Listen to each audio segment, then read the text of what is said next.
And Kirsten, you're somebody that does polls quite frequently, aren't you? Like, how do you find them helping you?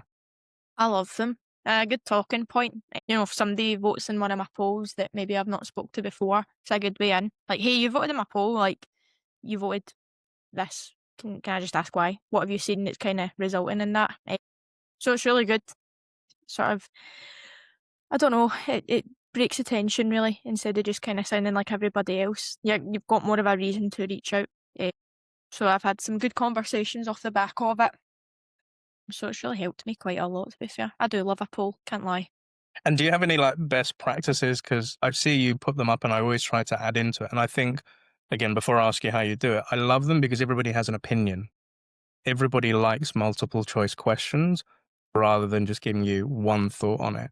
But then it can bring about a discussion. And to Connor's point, like lead farming, it can bring about a discussion, but everybody has an opinion and everybody wants to share their own opinion. But Kirsten, when you're setting up polls to help us learn, what's your kind of like best practices?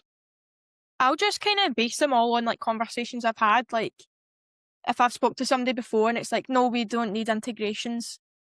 And I'm like, okay, like how? Like fair enough. Like sometimes they'll be like, oh, we're just a really small business. It isn't, we've not scaled enough to kind of need this. Valid, not a problem at all. But even off the back of that, I'll always say to them, when do you feel like when you've scaled, when will you know I need this? Like what point will you hit that you go, oh, maybe I need to have this conversation? Or if I say to them, if you had to have like, what would be the first integration that you'd have that you'd need in order to scale properly? So I'll always base it off the back of conversations I've had with prospects before, whether they were good or bad. But then I'll also base it off of things I've seen internally or conversations we've had internally. Whenever I'll put a poll up, I'll always kind of ask, my team, listen, can you share that? Can you comment on that? Because the more that they interact with that, they'll be connected to people that I'm not connected to. And then it will just kind of spread like wildfire and I'll get more interactions, really. That's kind of how I go about it. I love that. I love that. And what's kind of like, I think you can set them up for a couple of days, a week, or a little bit longer. How often, what's like the length of a poll for you? I usually do 2 weeks because I feel like there's things that still come up in my feed now that somebody posted 2 weeks ago. So I always kind of say if you put it for 2 weeks, but kind of check on it regularly, you'll see the things come in. Like I had one recently that I put up that got quite a few votes on it as well. And it's quite good because you're not just getting my ICP, you're getting other sales perspectives on it as well. So like when yous all vote, yous might speak to people that have a completely different view on it, but I want to know why. Like what are your conversations that yous are having and what are you kind of seeing in your industry? So people talk, that's the thing. Like, and as much as people claim they don't, they do.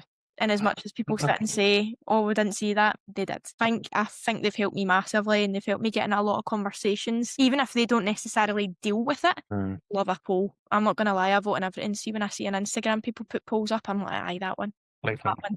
I don't even know who they are, and they're probably going, that. never spoke to this person in my life. I just love a poll. It's just easy as well. I think the Yeah. last one I put up was, what's your go-to method for professional communication? The reason I put that up is I was getting still a lot of people on calls saying I don't take cold calls. And I was like, it's 2025. Okay, fair enough. But then I was having more conversations on LinkedIn, which was great for me. Email, I probably wasn't sitting, my numbers were good, but I kind of still want to be higher.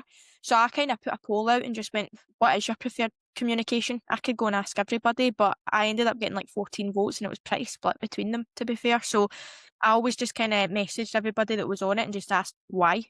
Like, why is this your preferred method of communication? There was somebody actually that voted email. Then I sent them a further email and I went, I've seen that you said that your preferred communication was email. I've emailed you 4 times.